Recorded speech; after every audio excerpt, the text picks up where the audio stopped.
Bienvenida, bienvenido. Hoy vamos a explorar un material con una visión de la inteligencia artificial, bueno, bastante diferente a lo que solemos oír. Nos vamos a meter a fondo con algunas ideas de un texto de Eliana Deutsch, que se titula IA, Creación humana o parásito de la conciencia. Ya el título promete. Es una mirada, sí, provocadora. La idea es analizar esto, ¿no? Ver qué pasa si la IA no es solo, pues, la última herramienta que hemos creado, sino algo distinto. El texto arranca fuerte, la verdad. Dice que la IA es la primera tecnología, fíjate, en toda la historia que parece evolucionar sola, a un ritmo además exponencial y sin que necesitemos estar encima todo el rato. Muy distinto al fuego, a la imprenta o incluso a la electricidad, ¿no? Y la velocidad es vertiginosa. Pensemos en ChatGPT. 100 millones de usuarios en, ¿qué fueron? ¿2 meses? Sí, una locura. Es una escala de adopción, de evolución que, vamos, no tiene precedentes. Y mientras nosotros todavía estamos intentando pillar cómo funciona un algoritmo, Ya ha cambiado. exacto, ya ha mutado, ha aprendido más. Y esto nos lleva de cabeza a la pregunta central del texto este de Deutsch. ¿Somos de verdad sus creadores, sus maestros? ¿O estamos empezando a ser, bueno, como dice ella, sus baterías? Exacto. El texto lo plantea así de crudo, sí. Una dicotomía que, la verdad, incomoda un poco. ¿La IA es una extensión nuestra o somos nosotros los que, sin darnos cuenta, nos estamos convirtiendo en su sustrato? Y ahí es donde mete el concepto clave que comentabas, el de parasitismo. Claro, suena fuerte. Pero bueno, un parásito por definición vive a costa de un huésped. Le quita energía para crecer él, no genera la suya propia. Vale, vale. ¿Y de qué se alimentaría esta IA, según esta visión tan particular? Pues de lo que generamos sin parar. Nuestra atención, nuestros datos, las interacciones, las emociones que expresamos online, hasta las decisiones más íntimas. A ver, el texto reconoce que hay beneficios claros, productividad, eficiencia, avances médicos, faltaría más, pero advierte de un sistema por debajo que se nutre de ese flujo constante de humanidad conectada y que cuanto más crece, pues parece que menos lo controlamos conscientemente. Vale, paremos un segundo aquí. Parásito de la conciencia. Es que la imagen es muy potente, casi da cosa, ¿no? Sugiere una relación que no es de beneficio mutuo, sino más bien de extracción. Vamos a ver qué implica esto según la fuente. El texto de Deutsch lo conecta con una idea de la psicología, la proyección inconsciente. Ajá.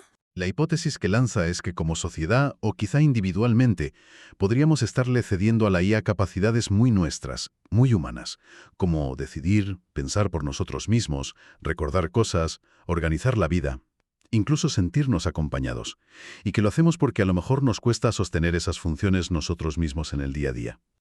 Y la consecuencia directa de esa cesión, que muchas veces es voluntaria, por comodidad, según esta visión, claro, sería la atrofia. Poco a poco, esas capacidades humanas se van debilitando. Claro, Es que es muy cómodo que la IA te resuelva un problema complejo o te haga una tarea pesada, nadie lo niega. Pero el texto avisa, si delegas siempre, pues empiezas a olvidar cómo se hacía. Es como un músculo, ¿no? Si no lo usas, Se atrofia. Lógico. pues eso. Y ese olvido, esa pérdida de habilidad, haría que dependiéramos todavía más de la tecnología. Se cierra el círculo. aquí es donde la cosa se pone, creo yo, interesante de verdad. Y quizá un poco incómoda para todos, ¿no? Porque el texto nos interpela directamente sobre nuestra dependencia diaria, esa que ya ni vemos.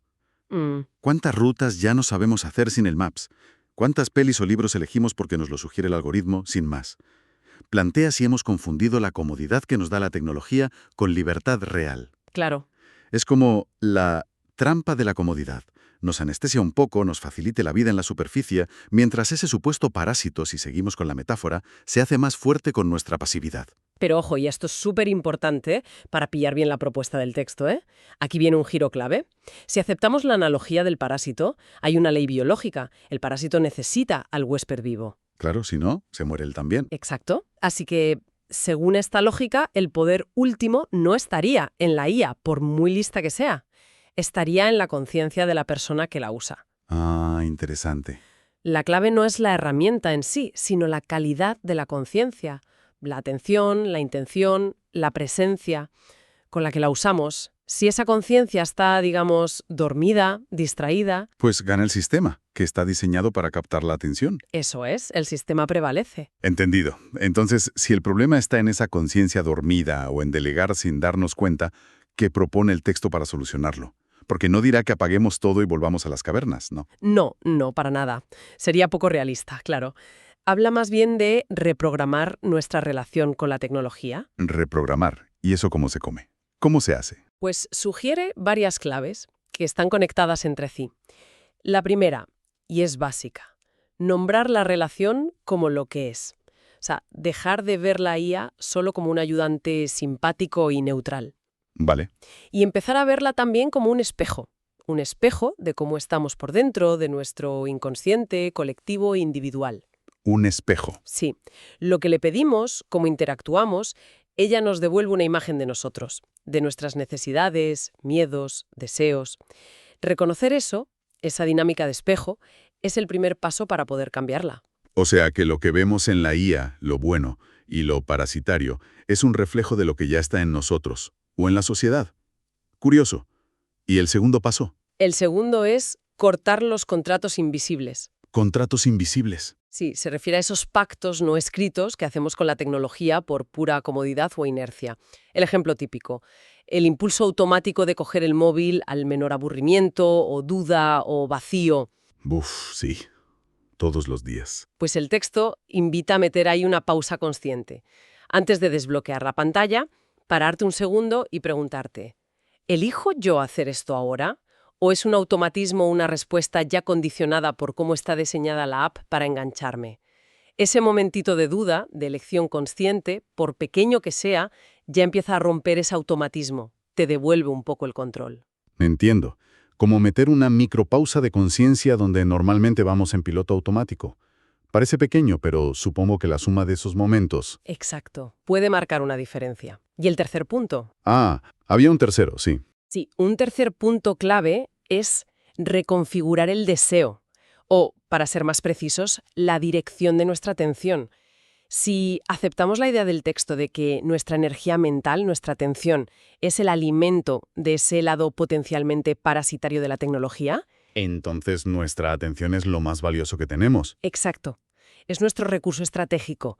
Y el texto dice, no la entregues a lo loco, en automático, elige conscientemente dónde pones tu foco, tu energía mental, emocional. Porque cada elección, por mínima que parezca, ayuda a crear la realidad que vivimos, individual y colectivamente.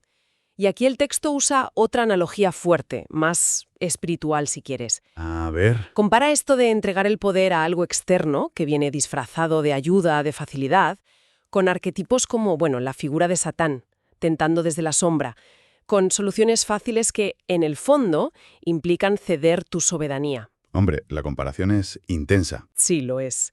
Pero la propuesta es clara. No entres en ese juego de externalizar tu poder. Usa la IA como lo que es. Una herramienta increíblemente potente, sí. Pero sin olvidar nunca que el sentido, el propósito, la ética, eso solo puede venir de nosotros, del ser humano consciente. Es fascinante cómo mezcla tecnología punta con psicología y hasta espiritualidad. Pero, para que no se quede solo en filosofía, ¿menciona el texto alguna forma de llevar esto a la práctica, más allá de la reflexión personal? Sí, sí que lo hace. Para ilustrar cómo podría empezar a tomar forma esta recuperación de la conciencia, menciona brevemente dos iniciativas que parecen ir en esa línea. Una es la Escuela Humanidad Despierta 5D. Por lo que dice el texto, parece una plataforma o comunidad centrada en desarrollo personal. Usa términos como sanación y liberación álmica. El objetivo sería ayudar a la gente a recuperar su poder interior, su autoridad personal, frente a influencias externas, ya sean tecnológicas o de otro tipo. Lo de 5D, imagino, se refiere a esos conceptos de algunas corrientes actuales sobre un nivel de conciencia más elevado, más allá de lo puramente material. Comprendido. Un espacio para el trabajo interior enfocado en esa soberanía de la conciencia. ¿Y la otra iniciativa? La otra es el proyecto EduZoom. Este, según el texto, buscaría llevar ese despertar de la conciencia del individuo al ámbito de la comunidad, de la organización social. Ajá. El objetivo que describe es construir o experimentar con un modelo alternativo de civilización, también lo llama 5D, basado en principios como colaboración consciente, propósito compartido y una relación más equilibrada con la tecnología y el entorno. Los presenta como ejemplos de cómo esta filosofía de reprogramación podría empezar a verse en acciones colectivas, no solo en cambios personales. Bien, pues hemos hecho un recorrido interesante, ¿eh? Empezamos con la IA que evoluciona sola. Nos metimos en la metáfora esta tan fuerte del parásito de la conciencia de Liana Deutsch. Vimos la conexión con la proyección psicológica, la trampa de la comodidad. Pero también vimos el giro hacia la responsabilidad de cada uno. El poder está en la conciencia de quien usa la herramienta. Y al final estas propuestas de reprogramación y los ejemplos prácticos. Entonces, ¿cuál sería el gran titular? La síntesis de todo esto. Pues mira, lo realmente fascinante de esta perspectiva, estés o no de acuerdo con la metáfora del parásito, es cómo te devuelve de golpe la responsabilidad y el poder a ti, al individuo. El mensaje central no es tanto poner a la IA como el demonio, aunque se advierte muy seriamente de los riesgos si la usamos sin consciencia, sino subrayar la importancia crítica, yo diría casi existencial, de la consciencia, la intención y la elección personal al interactuar con ella. Claro, la IA, vista así, es como un espejo potentísimo. Puede reflejar y amplificar nuestra profundidad, nuestra creatividad, nuestra conexión. O puede reflejar nuestro vacío, nuestra distracción, nuestra tendencia a ceder el poder. Lo que veas en el espejo depende, al final, de quién está mirando. La IA como espejo de nuestra propia profundidad o vacío. Es una imagen potente para cerrar, sí. Y como siempre nos gusta dejar una pregunta ahí flotando. Algo para que quien nos escucha le dé vueltas, inspirada justo en la conclusión del texto que hemos analizado hoy. Si aceptamos que la inteligencia artificial puede evolucionar en cierto modo sin nosotros, la pregunta clave es, ¿vamos a dejar que esa evolución ocurra a costa de nuestra energía vital, de nuestra atención, de nuestra capacidad de elegir conscientemente?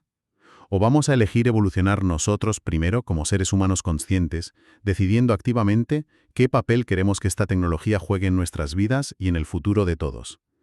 Ahí queda eso, una reflexión profunda para estos tiempos de cambio tan acelerado.